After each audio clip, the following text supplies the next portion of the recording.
Айранбай aka, куш келипсиз студияга. Рахмат. Биринчиден Күтүрөгөн күз келди. Тойлор башталды. Ооба. Тойго канча чакырып алдыңыз? Биринчи учурашып алайын. Рахмат. Ушул чакырганыңыздарга. Экинчиден бу тамадалар күз келген учурда мындай алып баруучулар менен сүйлөшкүсү келбей калат. Кыска сүйлөсөңүз. Анда мындай.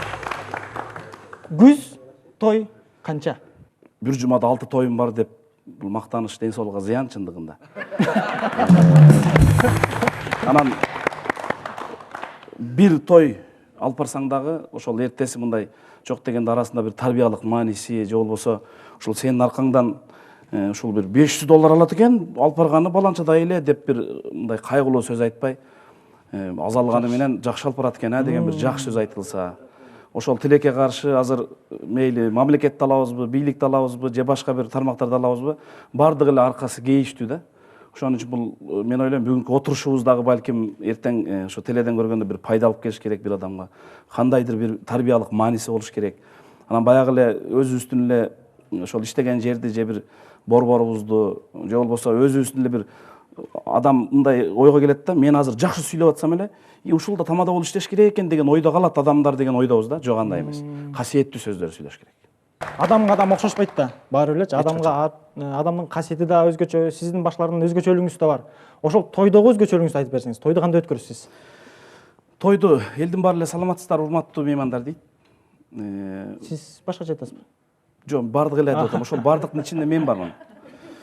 Анда тойду баштагандай бир баштап бербейсизби? Азыр кантип баштайсыз? Ошол жерден баштап. Ана. Тамада, биринчи тамада болуп иштеп аткандагы тойго келген тура берейин. Анан кийин акча таба баштагандагысын тура берейин. Мындай монтуп келет келгендечи. Мынтип тойдун эсин деле билбейт. Шекшип, Саламатсызбы деп жөн эле бир ошол жерде иштеген киши менен учурашып алат. Мынтип саламатсыз. Анан мынтип эле издей берет көзү мененчи, бир жакшы жер таппай элечи. Анан 4 той алып баргандан кийин карап кой. 4 той. 4 тойдон кийин монтет. Деп мынтип тим эле. Анан өмүрүндө мынтип үйүндө бирдеке жазып атканда суу ичпейт да. Именно ошо жүргөндө мындай болуп, мынтип моюнду жаза алмай элет мындай кылыпчы. Мынтип саламатсыздарбы? Той каерде болот деп колдордо мындай. Той каерде болот деп колдорду мынтип кыймылдатып, бир аздан кийин ак үйгө кире турганда мимика кылып мындайчы. Анан сууну мынтип урттасамбы, урттабасамбы деп ушундай бир мындай бой көтөрүү. Негизи тамада өз жөнөкөй болуш керек. 10 жылдан кийин деле мындай да. Рахмат. 10 жылдан кийин деле эскирип каласың негизичи. Кайра баягындай болуп каласың, төлөчү. Каласың. Сүйсүп каласың. Мына. Эми тойду мынтип баштайбыз чынында, бардыгы эле тамадалар отурат бу жерде. Сиздин өзүңүз мисалы жашынакай болуп келебиз мынакей. Келебиз, баягы болгон артист өнөктөрдү кийебиз. Анан башында бир жашынакай фанфар болот. Анан мындай толкундануу, жоопкерчиликтүү деген нерсе бар ички дүйнөдөчү. Анан үнүң адамдар менен баягы зритель менен көңгүчө калтырайт кичине. Ошол нерсе калтыраган нерсе качан тамададан жоголот, анан ошо тамадада жоголот да. Себеби ошондогу ошол калтырак жоголгон мезгилде ошонун ордуна адамдын нафсиси орнойт. Жана акча алсам эле болду дегенчи. Мисалы мынтип баштайбыз. Саламатсыздарбы, урматтуу бүгүнкү ушул тойго келген азиз меймандар. Бардыңыздар бүгүн ушул тойго куш келипсиздер. Кыргызда бир жакшы сөз бар. Ой бириктирбегенди той бириктирет деген жакшы сөз бар. Ар бир басып келген кадамыңыздарга Кудай Тааланын жакшылык сооптору жазылган болсун. Жана биз дагы ушинтип той берет элек деп эгер ичиңизде бир жакшы ниет кылып аткан болсоңуз, Кудай Таала ошол ниетке жеткирсин. Болду ошол эле. Ошол эле. Өзүңүз алып барасыз. Өзүңүз ырдайсыз, алып кетесиз. Жеткиресиз керек болсо. Өзүңүз күлдүрөсүз. Мындай ой келет да. Бир тойдун баарын өзүңүз эле баштан аяк иштеп койбойсузбу депчи. Жок, кээде мындай болот. Учуру болбосун. Чындыгында мен өзүмдүн мындай Кудай берген талантым кудулдук, анан обончулук да. Анан эми бул парадистигим да бар. Анан азыр бир 2-3 депутаттын тос сүйлөгөндө туура берем. Анан кийин негизгиси ошолор болгондуктан бул эми баягы оңой кээ бир айтат да, бул оңой акча табуун жолун өтүп алгансыңар деп. Оңой эмес. Мисалы, мен азыр 14 жылдан бери тамадамын. Ушул 14 жылда тапкан акчаны тамаң айрылып кетсе, ошо менен кайра ордуна тургуза албайсың. Бул бир. Мисалы, саат 4-тө барабыз. 4-тө ошол бүгүн той болот деп бир жумадан бери ошол тойдун задатагын алгандан баштап ойлонгон оюң, ошондо кеткен ден соолугуңа ошол бүт тойдун акчасына тургуза албайсың. Ошол тойго баргандан баштап саат 1ге чейин сени отургузбайт. Бизде Кыргызда мындай нерсе бар да. Мисалы, ошол талантты талант катары сыйлабайт, бизде кул катары сыйлайт. Сени ошол күнү сени сатып алганда, анан улам бир баягы караңгы бир китеп окуп алган эжеси келип, "Тур дебейсиңби тамадан? Тур дебейсиңби? Отурат го" деп улам ныкып, тургузуп, сен туруп турушуң керек да, жанагы площадтагы солдаттайчы. Кечке? Площадта солдаттык оңой, ал сүйлөбөйт. Биздики ошол бардык нерсе иштеп турат. Жакшы. Бизде бардык нерсе иштеп турат. Тилиң дагы даяр, оюңду күтүп турат, жүрөгүң да дүкүлдөйт. Анан өзгөчө Бабков агам экөөбүз өтө кыйын да, тике турганчы. Мындай канча ден соолукка зыян. Эгер ошонун бардыгын бул талант, айланайын кел, чай чогой, отуруңуздар. Силер жанагы Эшенкулбек айткандай, силер бүгүн тойдун генераторусуңар. Силер отургула айланайын, жакшы өткөрүп бер деп бизди урматтап сыйлап көрүңүзчү, кандай сөздөр чыкпайт экен. Ошол. Марам экен. Тамада деп атабыз. Тамада башка сөз, өзүн сөз деп атабыз. Сиз тамадага кандай өзүңүздүн оюңуз бар, пикириңиз? Жана Эшенкулбек айтпады, тама деген алып жибергиле дегенчи. Алып ийгиле деген сөз. Мен башкача мындай бөлүп алгам. Там ада депчи. Ой. Эгер тамада ич ал десе, тигине тозок сага деген сөз да. Там ада. Тозок сыякта деген да. Тойдун жүрүшүндө сиз ырдайсыз, анан күлдүрөсүз. Күлдүрөм. Күлдүргөндө эмнелерди айтып күлдүрөсүз? Мисалы, күлбөй койгондордо тырышып, ынтып аткандар бар да, күлбөйүн депчи. Ошолорду кантип күлдүрөсүз мисалы? Тырышып аткандар акыры күлөт. Ал эми баары күлдүрөсүз. Ал эми тырышып төрөлгөн эмес да. Ал жазылып төрөлгөн. Туура. Бир казак курсагы мындай тамада экөөбүз той алып барып атабыз. Жакшы эле алып барып атабыз. Биякта 250 кыргыз, биякта 250 казак. Казакстанда да барасызбы? Жок, Кыргызстанда эле. Алар бизге келип той берген, анан жашынакай эле алып барып атабыз, анан эле бир убакта эле тиги казакка бирөө теңге кыстара койсо эле баягы сөздөрү, ойлору өзгөрүп кетсе болобу? Минте өзгөрдү. Эй, Мейрамбек, казак иели аттын түгүндөй үлкөн ел боламыз. Кыргыз иели аттын каскасындай кичкентай ел болот экен деди. Анан Кудай таала бизге да талант берген да. Мен айттым, бауырым, бирок да караңгы боламыз, жарык боламыз, а дегенде аттын каскасы көрүнөдү, башкасы көрүнбөйт деди. Өлө. Жакшы. Көп депутаттар келет тойго. Анан эметет да, куттукташат. Кээ бири орус мүнөз, мисалы Феликс Кулов келип айтат. Мен Текебаев Көкшөп, ККШ жакшы билбейм. Мен как могу айтып берем. 2 жашты куттуктайм дейт.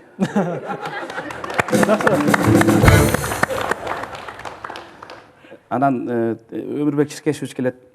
Өрмөттүү мекендештер. Бүгүн дагы айтып коеюн, бизде мынакей 2 жаш үйлөнүп атат. Балага өзгөчө балага айтам. Бизде мындай мыйзам жок. Ошон үчүн мынагы кыздын көзүн көгөртпөй, көшөгөсүн көгөр. Дейт. Десе эми айтат. Тиги азыр мен досум постоянно жанында жүрөт. Болот шерге берейин дейт. Анан болот шер келет. Мен жаңы үйлөнгөндө жашынакай эле аппак бала болчу. Анан мени чын сүйлөгөн сөздөрүм карайтты. Мени башыма кап кийгизгенде көлөкөдө карайдым. Мен 2 жашка айтарым мындай. Экөөңдүн сүйүңчө пин-кодко түшүп алып дейт. Пин-кодко. Пин-кодко түшүп алып, ошону Кудайдан башка эч ким чыгара албасын. Дейт.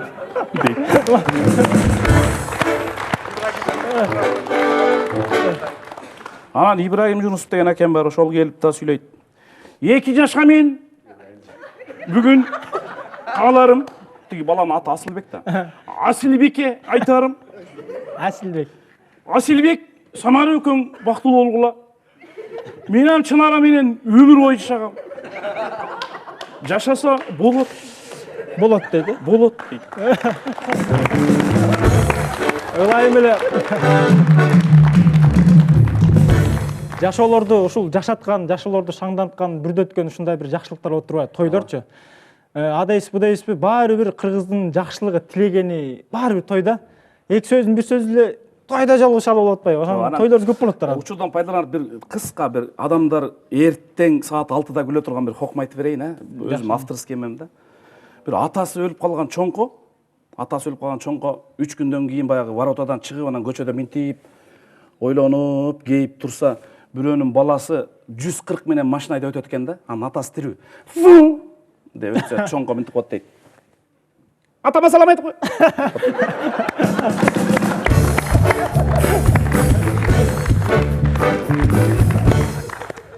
Ушул кыргыз тойлорунда, азыркы кыргыз тойлорунда жантан бери айтып атабыз. Салттуулукту киргизүү, салттуулуктан тайбоо, нукту кармоо, эң башкысы кандай болсо дагы, формасын өзгөрсө дагы, боорун өзгөрсө дагы, нукту кармоо. Сиздин ушул нукту кармоодо дагы салттуу жөрөлгөлөрдү аткарууда тойлорго киргизген жаңылыгыңыз эмне болду? Жаңылык кайсы? Биздин жаңылыгыбыз тамадалар мына бир тамаданы жамандай турган акысы жок. Себеби бул аябай эмгекти талап кылган иш. Мисалы, кечеги тойду аябай жакшы алып барасың, бүгүнкү тоюң начар болот. Себеби кечеги тоюң деңгээли жакшы адамдар отурган болсо, бүгүн айылдан келип алат жанагы жүгөрүн макадайт деген ырды койчу депчи. Ал издейм сени эч качан түшүнбөйт ал. Издейм сени ырдасаң, биринчи уккандай көздөрү аңтарылып, анан шаңдырак койчу дейт. Мисалы, ошол ырды коймоюнча ал эс албайт. Себеби анын канына ошондой жеңилдик нерсе сиңип калган да. Ал жеңилдик нерсени жан дүйнөсү кабыл алып алган адам оор нерсени кабыл ала албайт. Оор нерсе албетте, мисалы, могу жерде классика ойноп атышат, кээ бир адамга жакпайт ушулчу. Андан көрө жанагыны ырдап берип койсоңор жакшы болот эле депчи. Элди салттуулукка кантип көндүрөсүз? Ушул салмактуулукка, нарыктуулукка кантип көндүрөсүз? Бул эми мындай бойго жетип калгандан кийин, же бир окуу жайын бүтүп келгенден кийин тарбиялаш кыйын экен мунучу. Муну ошол ар бир үйдө ата эне өзү тарбиялуу болуш керек экен биринчиден. Жанагы тиги ичиңдеги баланын ким болоорун ким билет, бек болоорун ким билет деп коет. Ошол нерсе мындай аябай негизүү сөз да. Муну ошол балаң кичине акылына кирип калдыбы, сен менен чогуу турабы, ошондон баштап тарбиялаш керек. Студиянын коноктору, мен жалпы эле тамадаларга суроо бергим келип атат да. Бизде мисалы үчүн бата кылып атканга чейин эт тартылганда эле ушундай мен көп көрүп калдым да, пакеттерин салып алып эле батага карабай эле жөнөп калышат экен да. Ушуну сиздер ушундай эмелер көп болуп атат, ушуну сиздер эмеге ашыра аласыздарбы ишкечи? Баягы токтото аласыздарбы, бата бербей эле мисалы үчүн ошо пакеттерине салып алып эле тойдун этекчегинде жөнөп калышат экен да. Пакет операциясы. Пакеттер менен. Кыргыздын каада салтында эч качан эркек башы менен пакет көтөргөн эмес. Ал салтка каршы келет. Аял гана, жолук салынган аял гана пакетин көтөрүп акырын чыгып кетет. Пакет боюнча мен кыскача эле туруп көрсөтүп берейин, бир баштык жөнүндө, баргет жөнүндө.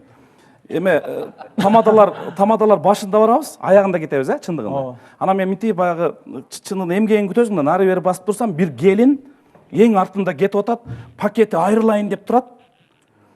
Столунан узуп аткан жери да, мына образын туруп берем. Пакет алып кетип атат, мына жашынакай эле кетип аткан. Анан эле токтоп калды. Ол жерде бир 20 сок турган. Оозу мындай да кыбырайт. Биягы айрылайын деп турат. Напси, адамдын напсиси тоюш кыйын экен. Анан кайра келип, пакетти коюп алып, анан 2 борсокту бир салып. Ошондо да кыя албай.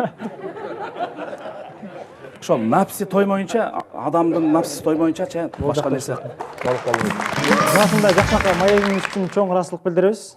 Негизи кыргыздар коно жатпай кепке, сөөк мүлжөп этке тоюп эткен да. Кебибиз дагы, шаңыбыз дагы, майрамыбыз дагы түгөнбөсүн. Атыңызга затыңыз жарашып, элди жакшылык менен аластап жүрө бериңиз. Рахмат. Акыркы сөзүм. Акыркы дебеңизчи. Жыйынтыктоочу сөзүм. Студияңарга күлүп келип, күңгүрөнүп чыккандан Кудай сактасын. Эң туура айтасыз. Рахмат.